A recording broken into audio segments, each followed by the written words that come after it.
welcome. It's good to be with you again. Today in this English lesson, we are going to look at humor, and we're going to chat to each other and ask ourselves a question: what makes us laugh? Do that again. What makes us laugh and why? So before we start, let's do as we always do and have a look at the terminology. These are some words that are going to really help you to understand the ideas that we're going to be talking about in humor. So we have the word hyperbole. We have the word emphasize, and if we scroll down, we have the word universal. Alright. So when discussing humor, or when you're answering questions in your tests, hyperbole is something that you might use, and it means to exaggerate.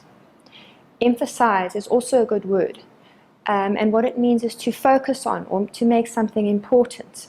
So you would look at what has been emphasized and how it's been emphasized. And then particularly in terms of humor, we did look at it in the last 2 lessons ago. We looked at something being universal. We looked at themes being universal. And today we're going to look at humor and ask ourselves, is humor universal or is humor not universal?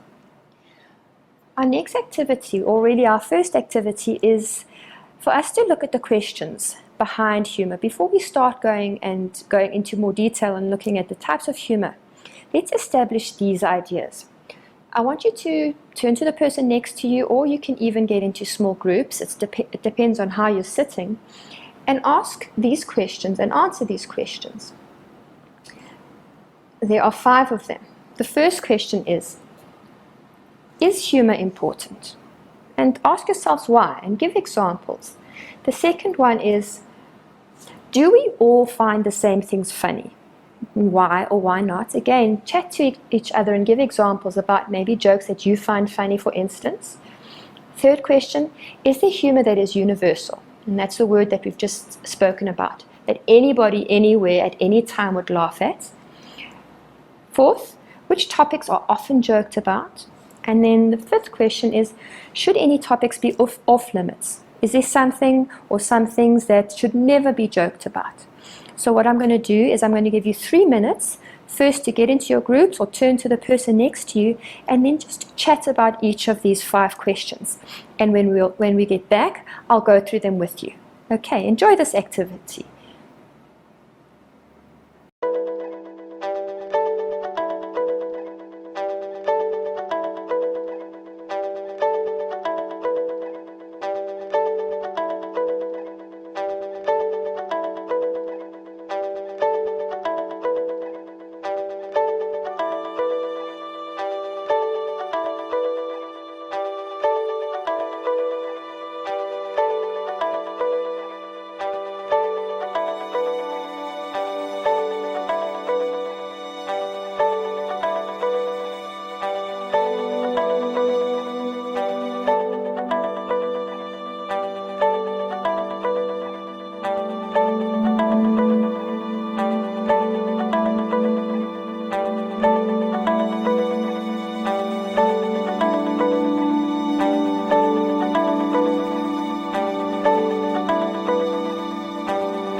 Welcome back. I hope you enjoyed that exercise. So let's have a look at each of those questions.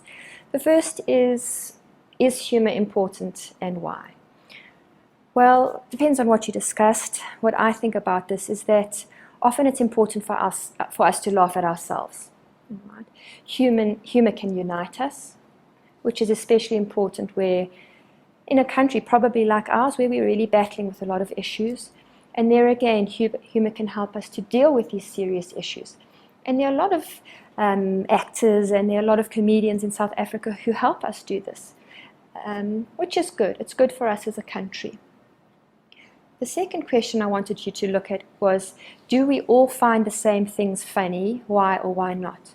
Well, I think what's important to know, and I'm sure you discussed this, is that jokes depend on where you come from, your experiences, your culture, what you know, and also your language, of course. So something that we would laugh at in South Africa might not be funny to somebody who comes from Brazil. There are, and I think we can all share this, the South Africans, there are jokes that other countries or people from other countries would also just not understand. This joke, I don't know if you've ever seen it, this advert, which includes a joke, I don't know if you've ever seen it, was advertising a drink. And we have the two characters over here. The one gentleman is invited to come and have a drink, and he has the drink and he says, "Eish." Right? He's really, really enjoyed it. And the Afrikaans gentleman responds to that by saying, "Met eish, ja, met eish." And what they've done now is they've actually made a t-shirt where you can have South African flag and you've got met eish, ja, met eish. And only we would understand that pun. There are also different communities who appreciate humour, and I think we would maybe understand it as well, depending on who we are. But for instance, in the deaf community, there are jokes and there are memes. We all know what a meme is. A meme is a text or an image that gets passed on via the internet. And this meme, for instance, says, "Yes, deaf people can drive. I just ran over a hearing person who asked me that question." And that's really about, I suppose, it's a joke, but it's also a comment saying, deaf people aren't disabled. Okay, and then here, this is a nice shirt that would be worn by a deaf person or somebody who's not deaf, and that says boo. Okay, so that's B-O-O, that says boo. And that's obviously a skeleton. So those are things that we can share. And what's quite nice is to listen to everything around you and meet different people and listen to the news, because all of that gives you access to all of these jokes. Because if you stay in your little world and you don't relate to anybody else, you actually wouldn't be able to appreciate so much that is out there. And then we asked ourselves, is there humor that is universal? I'm not sure if you share the idea with me, I think that physical humor is universal. I'm not sure if there's anybody across the world that, well, depends on the personality, but I think most people laugh if somebody falls. So that very physical humor. I think you laugh because I suppose there's a little bit of element of relief. Okay, the person didn't really, really hurt themselves, or you can identify it because you've been in the situation where you've also fallen. So I think that's something that, well, I know if I see somebody fall, I laugh. All right, not so kind, but it kind of happens. And then I asked you, is there humor that is universal? Okay, and that's the second part of your question. So the one is, yes, there's the very physical humor, but also humor has now been shared. And this is obviously something I never experienced when I was young, because I grew up without computers and phones and the whole toot. But now we have memes, okay, and the memes are something that are shared across countries. And again, here, this relates to the universal physical humor being shared. I don't laugh often, but when I do, it's usually because somebody fell. Stay clumsy, my friends. We looked at topics that are often joked about. I think in our country, many jokes about politics, a lot of jokes about electricity, quite a few on crime, and I think that's where we're trying to just deal with the issues in our country. How do we deal with them? Obviously, we need to, act and engage and involve ourselves in politics, but sometimes we also need comic relief. Okay, so well-known people are joked about, experiences that we share. Those are all things that are often joked about. And then finally, should any topics be off limits in comedy? Okay, why or why not? I'm not sure what you discussed, but It's a difficult one because there are some very sensitive topics. Often people say that religion is a space where no comedian should go. Some people say that race is perhaps also a place where nobody should go.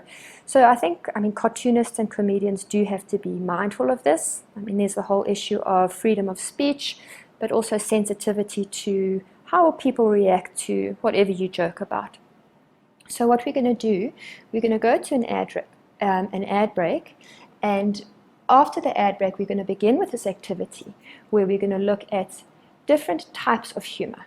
Okay, so let's have a quick ad break, and when we come back, I'm going to take you through the exercise, and we're going to look at how to define each of these. So I'll see you back just after the ad. Okay, so returning from the ad break, before we had the ad break, I said to you we're going to look at an activity and start looking at the different types of humor. So again, I'm going to give you an exercise, and I think 2 minutes will suffice. And what I want you to look at, and turn to the person next to you, or if you're in the group, stay in the groups in which you're working, and discuss and answer the questions. Are you familiar with any of these types of humor? And if so, provide some examples. So the humor that we're going to look at, we're going to look at satire. What is satire? What is parody? What are caricatures? What is sarcasm? What is irony? Puns. If you know what a pun is, give an example. And what is a meme? All right, and I think, look, you know that. You're in the generation of memes. Okay, so for 2 minutes, chat to each other and define each of these different types of humor. I'll see you back in a bit.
Okay, welcome back. Let's answer the questions.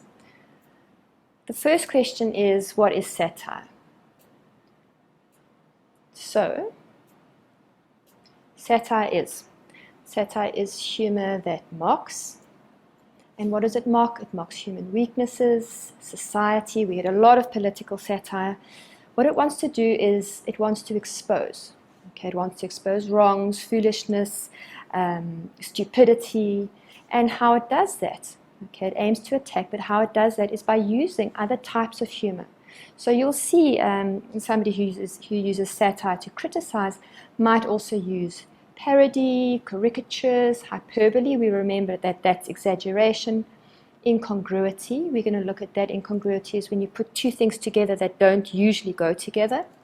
Sarcasm and puns. Then, We also had a look at parody. So what is parody? Parody is to mock something by imitating it. You copy it. So for instance, I might want to parody a ballet dance. So I would, if I was the director, I would get somebody to wear perhaps ridiculous ballet clothes and do jumping and everything. So you would be able to identify that the silly performance is a ballet dance, but it's not the original. Okay. But what's important is that the person will only understand the parody or laugh or get the parody if they understand or know the original. So if nobody has ever seen a ballet dance before, they might not think it as funny as I might, because I've seen an original ballet before. So parody, it exaggerates and it mocks, but we need to know the original. The audience does need to know the original. And then we get caricatures. A caricature is an exaggeration. Okay, so it's an imitation, a description, an exaggeration. It can be something that is physical. So if somebody has a big nose, the caricature would be somebody with a gigantic nose. If somebody's bald, it would be somebody with a very, very bald head. So you'll see a lot of our politicians are caricatured. So it's about to sometimes just make us laugh, but also to make us look at important aspects of, let's say, for instance, what that person is involved in. And we get irony. Okay, now there are different types of irony. There's verbal irony, so you say the opposite of what you mean. And it's usually not to hurt. So for instance, I'm walking down the road and it's really, really freezing, and then I might say to the person next to me, oh gosh, it's so boiling. Okay, I'm being ironic. I'm saying the opposite of what I mean. We get situational irony, and then situational irony is a situation where the outcome is the opposite of what you expected or what you intended. So a horrible example, I suppose, would be, for instance, a professional swimmer. Let's say Penny Haynes. If that professional swimmer were to drown, and you say, wow, that is so ironic, because that outcome is completely unexpected. Somebody can really swim, actually drowns. So that's situational irony. Then we get dramatic irony. And dramatic irony is when the audience knows more than the characters do. So that could be in a play, a novel, movie, soap opera. Soap operas love dramatic irony. You always get the mother's about to actually marry her son's sister's aunt's sibling's twin. And as the audience, we know, in our heads, we're like, no, don't get married. You're related to the person you're about to get married to. So that creates that sort of excitement, shock, horror, where we know and the actors in the soap opera don't. Sarcasm. Okay, sarcasm is similar to irony because, let me just open that. Sarcasm is similar to irony because what it does is it involves saying the opposite of what you mean. But in terms of sarcasm, it's to hurt, all right, or to criticize. It's more cutting, it's more biting. So, for instance, if, let's say, I am a teacher, so let's say I'm marking somebody's work and they get 0 out of 20. And a very sarcastic remark would be, well done, you worked so hard, exclamation mark. So you can see there that I'm saying the opposite of what I mean. I'm actually not saying well done at all. I'm being very cutting and biting, nasty, and saying you didn't do well enough. So let's hope you don't have any teachers who do that. Then we have puns. I think puns are very familiar to us. And basically it's anything that has a double meaning. And memes, we've spoken about memes. A meme is an image, a video, a piece of text that is passed on, all right, and through the internet, by internet users. So,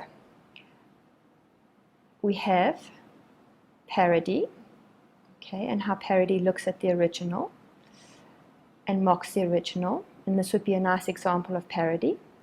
Here you have Weird Al Yankovic. He does a lot of parodies, and here he's parodied Michael Jackson. Okay, so Michael Jackson's bad. Weird Al Yankovic has parodied that album. Okay, here's another parody. Okay, where we have this is for McDonald's. The logo is I'm loving it, and here the parody is they've switched it around and they say it's wait, I'm gaining it. So they also comment is made like if you eat too much McDonald's, you're going to weigh more. So there's a bit of, there's comment in that one as well. A little bit of satire. Okay, now, in terms of parody, what I want us to do now is just stop, and for it'll probably take only about 10 or so seconds. I want you to look at Mark Lottering's parody, okay? And while you're watching it, what I want you to look at is what he's doing, and ask yourselves, what is being parodied, what is the original, and why has Mark Lottering used parody here? All right, so let's stop, enjoy this clip.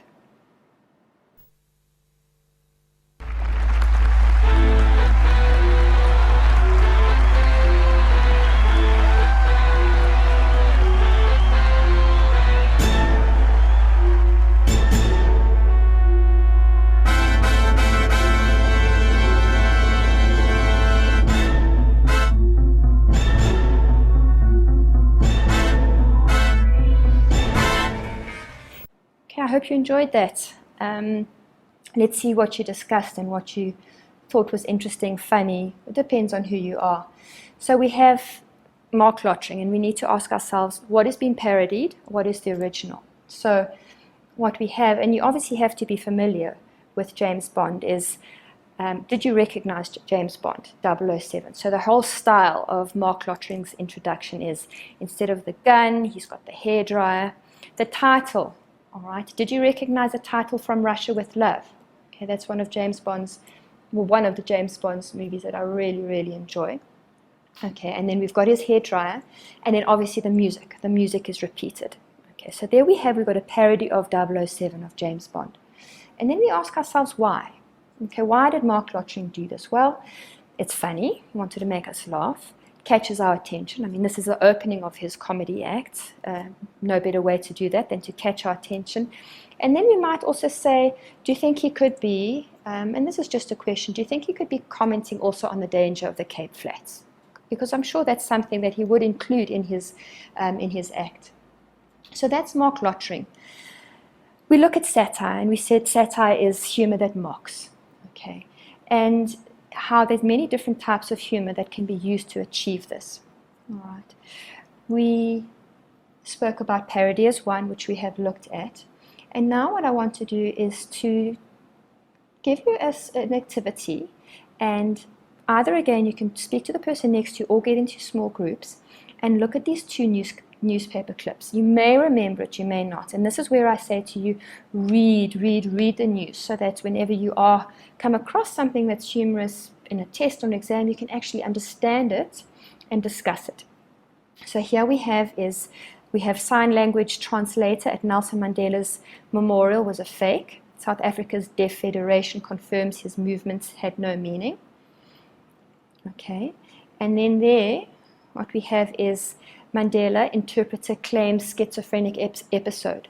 So what happened here is when the translator, he wasn't actually a translator, when he was confronted and he was told, no, you actually are not signing properly, he said, no, actually he had a schizophrenic attack. All right, so that's the context. Now, let's have a look at what comes out of that. And this is an activity that we're going to do when we return from the ad break. So during the ad break, think about this, watch the ad, but also think about this. Okay, what was the incident that was being satirized? Okay, and what types of humor have been used to achieve this to achieve the satire? So what we're going to be doing is we're going to be looking at this image, which has been a meme, and we're going to be looking at this image. Okay, which has also gone viral. Okay, so in a second, back from the ad break, we're going to return to this. So see you in a bit. Welcome back from the ad break. Before we left off, I said to you that we're going to start with an activity. And this was the activity. We looked at two newspaper articles. And what has happened now is that this incident, and we spoke about it, this incident has been satirized. So here we have a meme, all right, and here we have an article. So we are just going to look at this for 1 minute. I'm going to give you 30 seconds, and just amongst yourself, chat about what types of humor have been used to achieve the satire. All right, so let's begin. I'm going to give you 30 seconds for the first one. Good luck.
Okay, so let's have a look at this. The first, we have a meme. What type of humor was used here? For me, I looked at it and I thought Mary, new disco, basketball, every third to sport, etc., etc. And I thought, well, for me, hyperbole. Okay, this is definitely hyperbole is definitely used to emphasize how nonsensical what this man was signing must have been. And the second image is quite nice, a very nice example of satire, because what we have first here is obviously we have the whole idea of parody. What's been parodied is the Time magazine, and this gentleman has been honored with the Man of the Year. And this text says he stood alongside all the great leaders of the world. He accomplished feats that no man dared to do. Our Man of the Year, who is he? Okay, so that's our introduction to him. And here we have irony and sarcasm, okay? Because here is a man that is not really the Man of the Year. He's completely the opposite. What he did was despicable, really. But what's quite interesting about this as well is a lot of people said he was, I suppose, brave, we might say. He did accomplish a feat that no man dared to do. I don't know many people who would actually pretend that they knew how to sign. Then we have the reference to the fact that he said he had a schizophrenic episode, and here we have it in that. So this is a nice example of how satire uses parody. In our next slide, we can look again at how satire and parody work nicely together. These are all Madam and Eve cartoons, which are quite nice. And what they do is they parody the nursery rhymes. Okay, so obviously, if you're looking at parody, you would need to know the original nursery rhyme to appreciate this. So not everybody might. So here we have Little Jack Horner. So the original is Little Jack Horner sat in the corner eating his curds and whey, or eating a pie and a plum. I'm not so familiar with it, but I still enjoy it. And here we have it. Here we have the parody of it, and what Madam and Eve are referring to is the crime. So little High Jack Horner sat in the corner watching the cars go by. He stuck in his thumb and pulled out a gun and said, "Give me your car keys or die." Okay, so here we have the comment, crime. We're very familiar with crime and hijacking in South Africa. Another one here is another two of the South African nursery rhymes. We've got Jack be nimble, Jack be quick, Jack reach over the lever stick, and here again we're having a smash and grab. And then this parody, okay, where the nursery rhyme pat a cake, baker's man is parodied. This comic strip refers to the power outages, which is a very common one, a very common cartoon in South Africa. So here, pat a cake, baker's man, bake me a cake as fast as you can. Oops, too late, load shedding time. And there you can see the frustration with Eskom, which we can all share. So in a way, here is another example of where sometimes it helps a bit to laugh at very frustrating experiences. And then we have sarcasm. Okay, now sarcasm is where you say the opposite of what you mean. And we have Ricky Gervais. Okay, Ricky Gervais is a very amusing British comedian, and he speaks a lot out about cruelty to animals. And what he has here is he's got a very sarcastic, again, meme where he says, and this is a reference to fox hunting, it takes a special kind of bravery to take on a fox with nothing but 25 of your mates on horseback and 35 dogs. Okay, so he's basically saying what actually happens is that these men who are hunting down a fox are in fact cowards. So he's saying the opposite of what he means. Another example is this. This was a photo that somebody posted on Facebook where this woman had killed a giraffe, this horrific act, and Ricky Gervais commented on it, and he said, "Well done." So here we see the sarcasm. You managed to shoot a stationary 14-foot peaceful creature with a high-velocity rifle. Very sporting. And this he posted on Twitter. So again, he's using sarcasm to criticize and to comment and to support anti-cruelty to animals. We've got hyperbole. And hyperbole is often used in caricature. So here we get Julius Malema. So we say Julius Malema is militant. And how do we exaggerate that? You can see that the cartoonist has added lots of guns and swords, etc., etc. All right, so the comment there is emphasized. And we used the word emphasis earlier. We have caricatures. And here the caricatures, here's one of Tutu. Okay, so Tutu is very short. So in a caricature, Tutu wouldn't be normally short. He'd be super duper short. We also have Trevor Noah. Okay, and Trevor Noah's got sticking out ears. So here, his ears are even more sticking out. And here we have our president. Okay, and often his forehead and his bald head are caricatured in many of the cartoons. And his giggle, you can see him laughing there. And then we have incongruity. And remember I said to you, incongruity is where two things are put together that shouldn't actually go together. And that can actually make us laugh. So we would see a granny riding a motorbike. That's incongruous. And I think quite funny. We would have quite an overweight man dressed up in a Batman suit. And Batman's meant to be fit, whereas the man in his suit is evidently not. And then we have a lion with a beautiful hairstyle. Okay, my secret is coconut oil. And here there's this very incongruous image, which actually makes for funny reading. Puns. Puns are very easy to identify because we have a lot of them. Okay, here's one. Ouch, awkward.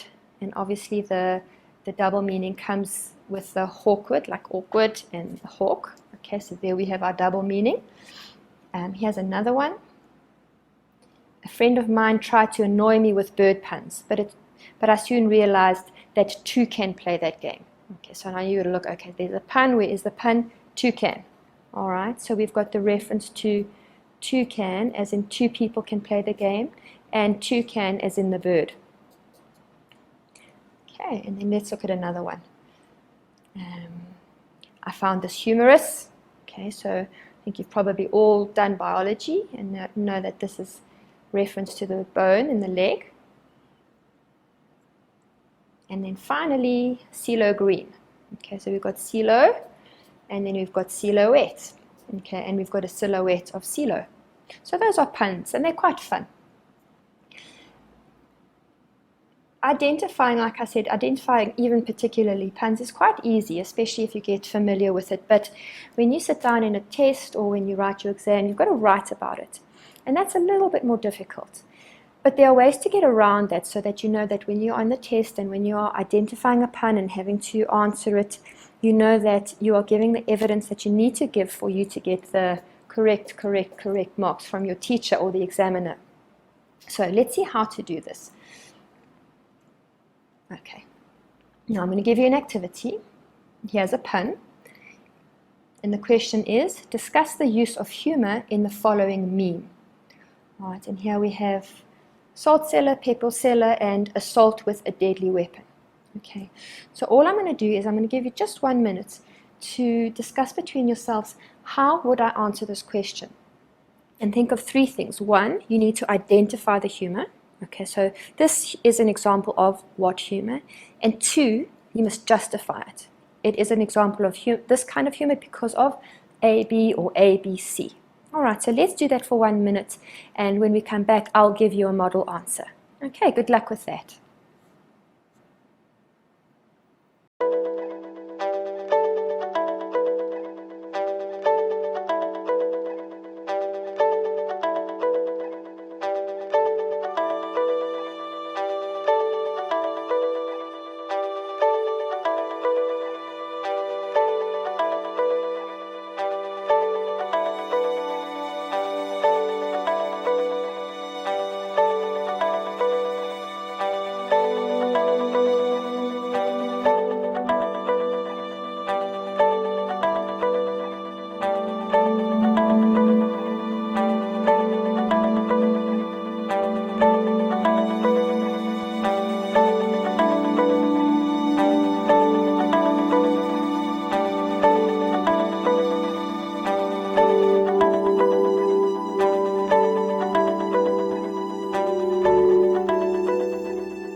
Okay, we're back. How did that go?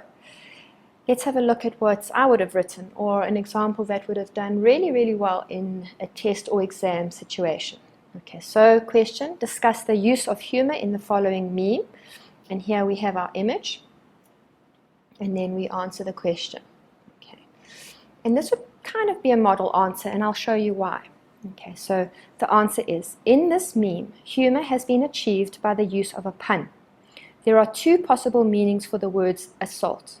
The first meaning refers to the salt cellar, while the second meaning refers to the salt assaulting or pointing a gun at the pepper. Now, it's important to look at this answer, all right, and to discuss, let's do this, to discuss why it's an effective answer. Number one, okay, you have begun, all right, and you've identified the humor. So in this meme, humor has been achieved by the use of a pun. Okay, there we go. You get a mark because you've identified it. Now you can't just end your answer there. Humor has been achieved by the use of a pun. No, you'll get 1 mark, but no more, because you now have to say why, how. So then you say, there are two possible meanings for the words assault. Assault, good. Okay, you can get a mark for that. But you have to continue. You have to now say to me, the one meaning is this, and the other meaning is that. All right. So when I'm reading your work, I can see, okay, all right, so my student understands, obviously, that this is a pun. Understand that the pun means that there are two possible meanings. And thirdly, can actually explain and identify the two meanings. So here we have the first meaning refers to the salt cellar, okay, while the second meaning refers to the salt assaulting, all right, and pointing a gun at the pepper. Okay. When you answer questions, always be cognizant of the fact that you are needing to give evidence. You want to show the teacher or the examiner that you fully understand the whole idea of humor. Okay, so that's not only just identifying, it's explaining, all right, and it's also structuring your answer coherently. We spoke about coherence in the last lesson. So begin it by identifying, okay, and then by giving an example. What's important when you're answering questions in your tests and exams is also to look at the word count. To look at if they give you a word count, obviously that would be important, but also to look at the mark allocation. So for instance, I would probably make this out of perhaps 4 or 5, all right? And when you sit in the exam and you're reading, you see that mark. You see, okay, I need to give 4 solid points for me to get full marks for that. So you would say a tick, a tick, a tick, and a tick. Great, okay? I get 4 out of 4. All right, and the mark allocation also helps you to time your exam or your test. Okay, so if it's 4 marks, you can't spend 40 minutes on it. You need to average about 1 mark per minute. So let's say you can spend 3 or 4 minutes analyzing and then answering this question. Okay, so that's our lesson for today. I hope it helped you. I hope you found it useful. I hope you also found some of the examples I gave you funny. I look forward to meeting you in our next lesson, and good luck in your tests and exams with explaining humour and basically just trying to understand a little bit more of what's around you in the world. I'll see you next time.